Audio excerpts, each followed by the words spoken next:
ছোট্টবেলা থেকেই শাকসবজি বা ভেজিটেবলস আমি খুবই কম খেতাম। শাকসবজি খেতে একদমই পছন্দ করতাম না। আর মা বলতো পালং শাক খা, পালং শাকে নাকি প্রচুর পুষ্টি আছে। বাট কোনো মতেই আমাকে পালং শাক খাওয়ানো যেত না। তো মা বুদ্ধি করে একদিন পালং চিকেন বানালো। হ্যাঁ, অনেকেই পালং চিকেন কিন্তু বানায়, কিন্তু পালং শাক খাওয়ানোর জন্যই মা কিন্তু আমার প্রথম পালং চিকেন বানিয়েছিল। বানানো কিন্তু খুবই ইজি। তারপর থেকে কিন্তু আমি বেশ মন ভরে হাত চেটে পুটে কিন্তু পালং চিকেনটা খাই। মানে পালং শাকটাও কিন্তু তার সাথে খাওয়া হচ্ছে।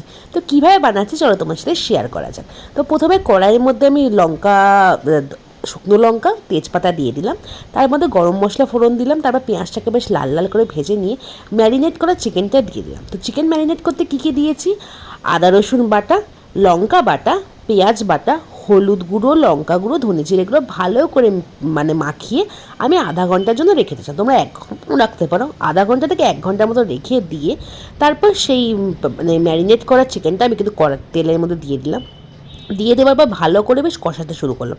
কষাতে কষাতে একটা টাইমে তো তেল ছাড়তে শুরু করে, সেই টাইমে পালং শাকের পিউরিটা দিয়ে দিলাম। পালং শাকের পিউরিটা কী করে বানাবো, ভালো করে ধুয়ে মিক্সিতে পেস্ট করে দিয়ে সফট পেস্ট বানিয়ে নিলে কিন্তু পালং শাকের পিউরিটা রেডি। তারপর পালং শাকের পিউরিটা দিয়ে বেশ অনেকক্ষণ ধরে নাড়ালেই কিন্তু খুব ইজিলি তৈরি হয়ে যাবে পালং চিকেন, যেটা খেতে কিন্তু অনেক ভালো হয়, মানে খেতে কিন্তু অসাধারণ হয়।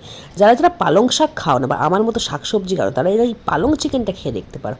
আমি গ্যারেন্টি দিচ্ছি তোমরাও কিন্তু এই পালং শাক খাওয়া কিন্তু এরপর থেকে শুরু করে দেবে।